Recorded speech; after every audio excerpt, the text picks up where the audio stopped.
ओम नमो भगवते वासुदेवाय। स्वागत है आप सभी का श्रीमद् भागवत पुराण की कथा में। आज हम 23वें दिन में चतुर्थ स्कंद का 7वां अध्याय शुरू करते हैं। भगवान शंकर द्वारा दक्ष प्रजापति के यज्ञ की पूर्ति। दक्ष प्रजापति ने कियो शिरधर चरण प्रणाम, कीनो पूर्ण जग तब शिव शंकर भगवान। श्री मैत्रेय जी बोले, हे प्रिय विदुर जी, ब्रह्मा जी ने भगवान शंकर की इस प्रकार प्रार्थना की।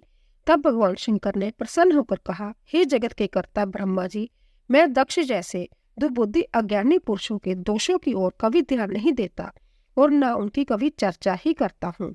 केवल मैंने उसे उपदेश रूप में जह नाम मात्र का दंड दे दिया, जिससे उसका अहंकार नष्ट हो जावे। उसका सिर जग की अग्नि में जल गया है, अंततः उसके बकरे का सिर जोड़ दिया जावे। बगदेव को मित्र देवता के नेत्र दिए जाते हैं, उनके नेत्रों से वह अपना जग भाग देख सकता है। पूषा के दांत नष्ट हो गए हैं, अंत वह दक्ष के दांतों से अपना भोजन करेंगे। शेष देवताओं के अंग ज्यों के त्यों ठीक हो जाएंगे। जिन जागिकों की भुजाएं नष्ट हो गई है, वह अश्विनी कुमारों की भुजाओं से काम ले। जिनके हाथ कट गए हैं, वह पूषा के हाथों से अपना कार्य करेंगे।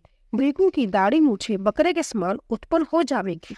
मैत्रेय जी बोले, हे विदुर, भगवान शंकर के ऐसे वचन सुनकर सब ऋषि प्रसन्न हुए और सब देवताओं ने भगवान शंकर से दक्ष के यज्ञ में पधारने के लिए विनय की।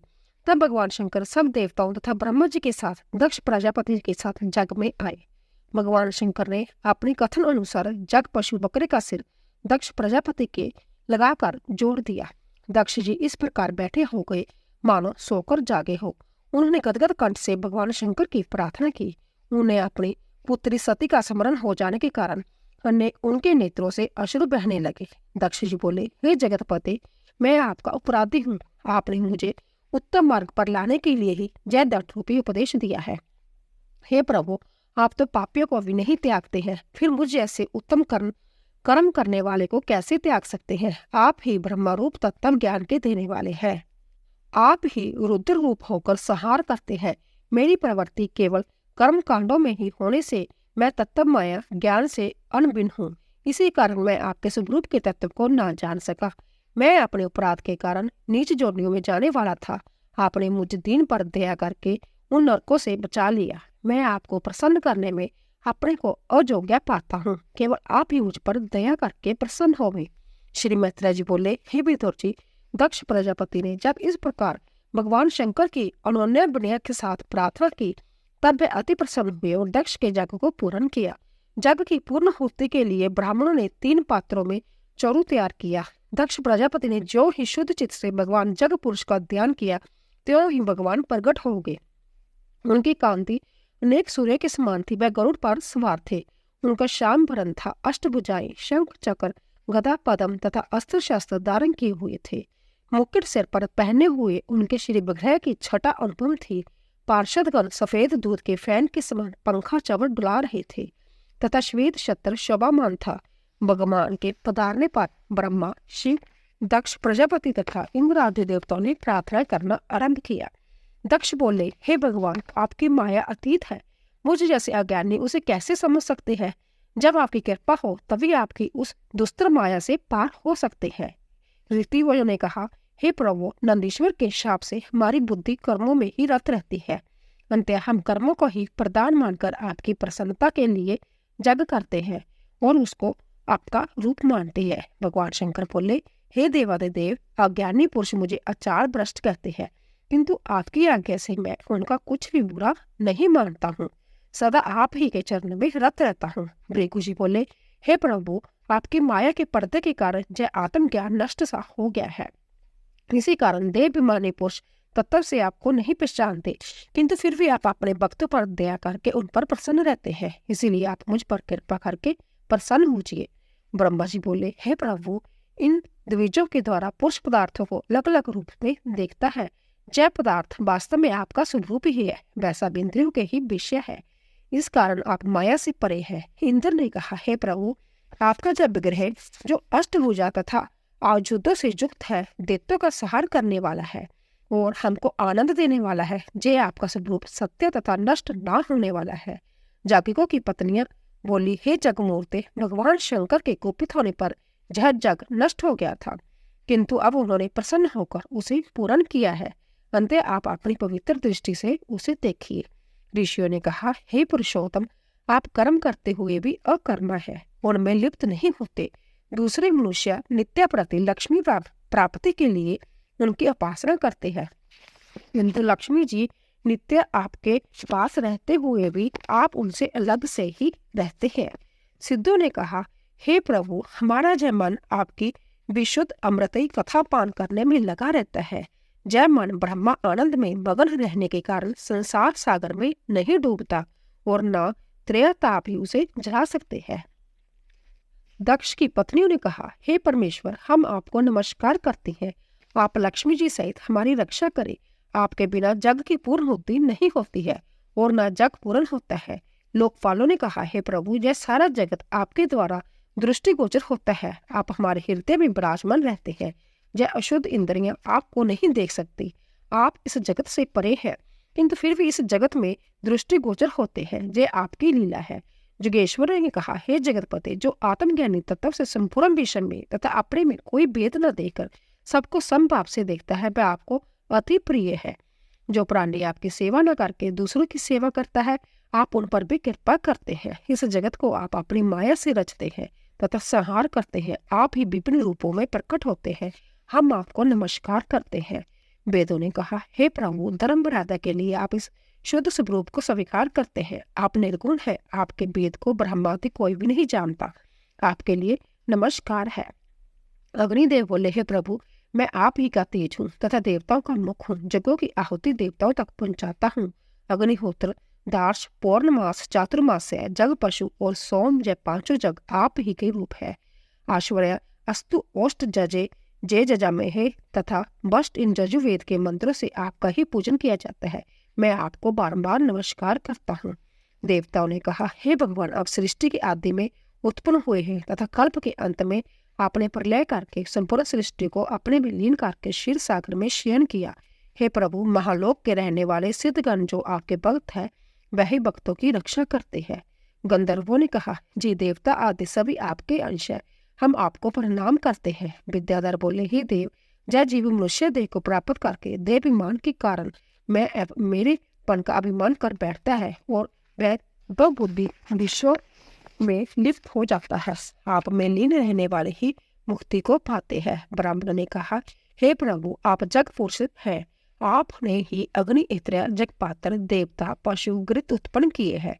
आप ही ने ब्रहा रूप धारण करके इस पृथ्वी को रसातल से लाकर स्थापित किया। हम आपको प्रणाम करते हैं। श्री मैत्रेय जी बोले, जब सब देवताओं ने इस प्रकार प्रार्थना की, तब भगवान बोले, हे देवताओं, संसार की उत्पत्ति करने वाला ब्रह्मा मैं ही हूँ तथा महादेव भी मैं ही हूँ।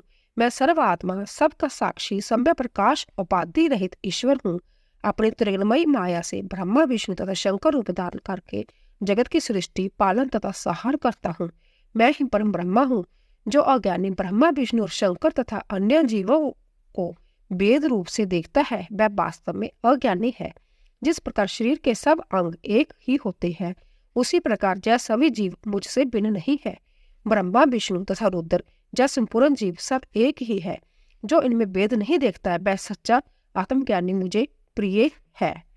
श्री मैत्रेय जी बोले, भगवान के इस प्रकार कहने पश्चात दक्ष ने एकाग्र चित्त से भगवान शंकर की पूजा करके जग के शेष भाग को उन्हें प्रदान किया तथा जग समाप्त करके अब पृथु स्नान किया।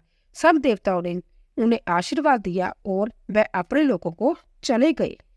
हे विदुर जी, दक्ष प्रजापति की पुत्री सती ने दूसरे जन्म में हिमालय की पत्नी मेना के गर्भ से जन्म लिया।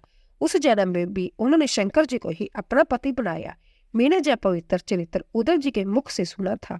शंकर जी का जय पवित्र चरित्र जश तथा आजु की वृद्धि करने वाला तथा पापों को नष्ट करने वाला है। नित्य प्रति इसका पाठ करने वाले भक्त की संसार वासना दूर हो जाती है।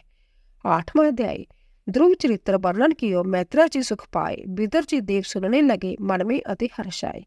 श्री मैत्रेय जी बोले, हे प्यारे विदुर जी, ब्रह्मा जी के हम 9 पुत्र सनकादिक, नारद, ऋषु, हर्ष, अरुणि तथा जति ने गृहस्थ आश्रम स्वीकार नहीं किया। जय नैष्टिक ब्रह्मचारी रहे, अंत इनका कोई वंश नहीं चला। ब्रह्मा जी के अधर्म नाम पुत्र की स्त्री का नाम मूषा था। उसके दम्भ पुत्र तथा माया कन्या उत्पन्न हुई। उस अधर्म के पुत्र पुत्री को निरत्ति ने अपने जहां रख लिया। दम्भ तथा माया से लोभ तथा शठ उत्पन्न हुए। उनसे क्रोध, हिंसा और कलह तथा उनकी बहन गाली प्रकट हुई। उनसे व्यय तथा मृत्यु उत्पन्न हुए। व्यय और मृत्यु से यातना तथा नरक उत्पन्न हुआ। हे विदुर जी, अधर्म का यही वंश है। इसके सुनने से मनुष्य पापों से मुक्त हो जाता है, क्योंकि उसकी धारणा धर्म की ओर बढ़ जाती है। अब मैं ब्रह्मा जी के पुत्र स्वयं मनु के पुत्र वंश की कथा सुनाता हूँ। स्वयं मनु की पत्नी शत्रुपा के गर्भ से प्रियव्रत और उतानपद नाम के 2 पुत्र हुए। उनमें उतानपद की सुनीति तथा सुरुचि नाम की 2 भार्या थी। सुनीति बड़ी रानी थी, किंतु सुरुचि पर राजा का अधिक प्यार रहता था। सुनीति के ध्रुव नाम का पुत्र उत्पन्न हुआ और सुरुचि के उत्तम नाम का पुत्र उत्पन्न हुआ। एक समय महाराज उतानपाद ध्रुव को गोद में लिए बैठे थे कि उस समय छोटी रानी सुरुचि वहां पर आई और उसने ऐश्वर्य तथा क्रोध से युक्त होकर ध्रुव को राजा की गोद से झटपट उठाकर नीचे खींच लिया और उत्तम को उनकी गोद में बिठाती हुई बोली, हे मूर्ख, तू राजा की गोद में बैठने का अधिकारी नहीं। इनकी गोद में वह बालक बैठ सकता है जो मेरी कोख से उत्पन्न हुआ है। तू मेरी कोख से उत्पन्न नहीं हुआ, इस कारण तू राज सिंहासन तथा राजा की गोद में बैठने योग्य नहीं है। यदि तेरी इच्छा राज सिंहासन प्राप्ति की है तो भगवान नारायण का भजन कर। उनकी कृपा से जब तू मेरे गर्भ से उत्पन्न होगा तभी राजपद को प्राप्त कर सकेगा। श्री मैत्रेय जी बोले, हे विदुर जी, अपनी सौतेली माता सुरुचि के ऐसे कठोर वचन सुनकर ध्रुव को बड़ा क्रोध आया तथा चोटिल सर्प की भांति फुसकारे मारता हुआ तथा लंबी लंबी सांस लेकर सिसकता हुआ अपनी माता सुनीति के पास गया। सुनीति ने अपने बच्चे को इस दशा में देखकर व्याकुलता से गोद में उठा लिया और उससे रोने का कारण पूछने लगी। जब ध्रुव ने महल के सभी उपस्थित लोगों के सम्मुख अपनी माता सुनीति से सौतेली माता सुरुचि के इस दुर्व्यवहार का दुख सुनाया तो सभी लोग अति दुखी हुए और माता सुनीति का साहस टूट गया।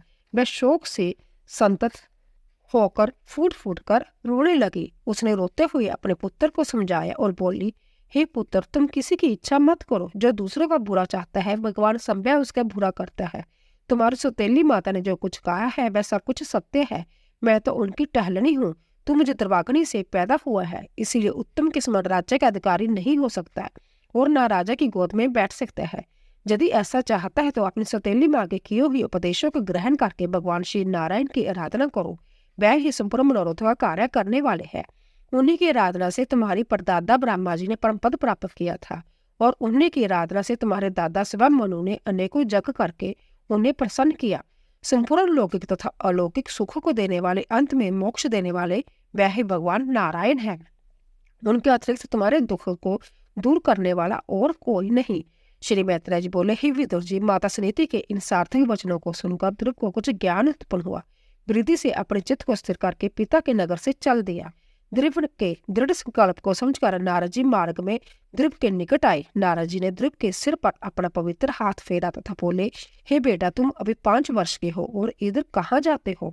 तुमको अभी खेल कूद ही में प्रसन्न रहना चाहिए। तुम माता के कहे हुए कटु वचनों का कोई ध्यान न करके अपने घर लौट जाओ। अभी तुम्हारा अवस्था ही क्या है जो तुम ऐसे मान अपमान का ध्यान करते हो? मनुष्य को अपने कर्मों के अनुसार ही सुख दुख तथा मान अपमान मिलता है। भगवान की लीला बड़ी विचित्र है, इसीलिए जो कुछ भाग्य में है उसी पर संतोष करके अपने घर रहो। माता के उपदेश तुम जिस भगवान की प्राप्ति करना चाहते हो वह भगवान आसानी से प्राप्त नहीं होते। उनकी आराधना बच्चों का खेल नहीं। बड़े बड़े जोगीजन जन्म जन्मांतर तक अनाक्षत रहकर उनकी कठोर तपस्या करते हैं, तब भी उन्हें प्राप्त नहीं कर पाते। इसलिए तुम व्यर्थ में ही कष्ट सहने के लिए कहीं मत जाओ और अपने घर लौट जाओ। देव ऋषि नारद जी के ऐसे मधुर वचन सुनकर ध्रुव बालक बोल के, हे भगवान, जिन मनुष्य को सुख दुख सताते हैं तथा जो संसारिक भोगों की इच्छा करते हैं उन्हीं को यह क्लेश कष्ट पहुंचा सकते हैं। उन्हीं लोगों के लिए ग्रह में रहना आरामदायक है, किंतु मुझ जैसे मूर्ख की बुद्धि वहां तक नहीं पहुंचती है। मैं क्षत्रिय हूँ, मेरा स्वभाव भी क्रोधी है। माता सुरुचि के वचन में हृदय में बाण की भांति पीड़ा दे रही है। इस कारण आपके जैसे सुखदायक वचन मेरे हृदय को स्पर्श नहीं करते। हे भगवान, आप मुझे तो भगवान प्राप्ति का आसान सा साधन बताइए जिसे प्राप्त करके फिर किसी की प्राप्ति की इच्छा नहीं रहती। आप ब्रह्म ज्ञानी हैं तथा ब्रह्मा जी के पुत्र हैं। आपसे बढ़कर उत्तम गुरु मुझे और कोई नहीं मिल सकता। मेरे सौभाग्य से ही आपके दर्शन मुझे प्राप्त हुए हैं। श्री मैत्रेय जी बोले, हे विदुर जी, छोटे से बालक ध्रुव की ऐसी ज्ञान बड़ी बात सुनकर नारद जी अति प्रसन्न हुए तथा इस प्रकार बोले, बेटा ध्रुव, तुम्हारी माता सुनीति ने जो उपाय बताया है वही उत्तम उपाय है। भगवान वासुदेव की प्राप्ति हेतु उन्हीं का भजन करो। अर्थ, धर्म, काम व मोक्ष चारों पदार्थों को देने वाले वह ही श्री वासुदेव है। बेटा, अब तुम जमुना किनारे जाओ। वहाँ कालिंदी के तट पर मधुवन में सदा भगवान का निवास रहता है। वह स्थान श्री हरि का निज धाम है। वहां त्रिकाल स्नान करके यथाविधि आसन बिछाकर चित्त को स्थिर करना, फिर रेचक पूरक कुंभक विधि से प्रणाम द्वारा शनि शनि अपने मन, इंद्रिय तथा प्राण के दोष को दूर करके एकाग्रता अर्थात चित्त मन को एक ही स्थान पर लगाए रखने का साधन करना। जब चित्त बड़े प्रकार स्थिर हो जाए और कुछ काल तक एक ही स्थान पर ठहरने लगे, इधर उधर दूसरे विचारों में न डोले, तब उसे भगवान के स्वरूप के ध्यान में लगा देना। बेटा, भगवान के स्वरूप का ध्यान इस प्रकार करना चाहिए। भगवान मेरी ओर प्रसन्न बदन से देख रहे हैं, वह मेरी ओर मुस्कुरा रहे हैं, वह मुझे वर देने आए हैं। उनके अंग प्रत्यंग अति सुंदर तथा मनोहारी है। उनकी जुवा आस्था है। शरीर की गठन अति सुंदर तथा सुडौल है। वह अति बलशाली है। उनके सिर पर रतन जटित मुकुट झिलमिला रहा है। कानों में मकराकृत कुंडल है। करोड़ों सूर्य के समान उनके मुखमंडल की छटा चमचमा रही है। भक्तों के अतिरिक्त उनके मुखमंडल की ओर अन्य कोई दृष्टि भी नहीं कर सकता। उनका तेज अपार है। गोल मुखाकृति चित्त को खींच लेती है। केशर तथा कस्तूरी का तिलक शोभामान है। कंठ में गज मुक्ताओं का हार तथा कौस्तुभ मुनि शोभामान है। वक्ष स्थल पर वनमाला तथा श्री वक्ष का चिन्ह शोभा दे रहा है। उन्होंने मेघ वर्ण श्याम शरीर पर दुपट्टा पहना हुआ है। कटी बाग में पीताम्बर तथा कर्दनी शोभा पा रही है। उनकी 4 भुजाएं हैं, जिनमें भक्तों को अभय देने वाले आयुध, शंख, चक्कर, गदा, पद्म शोभा पा रहे हैं।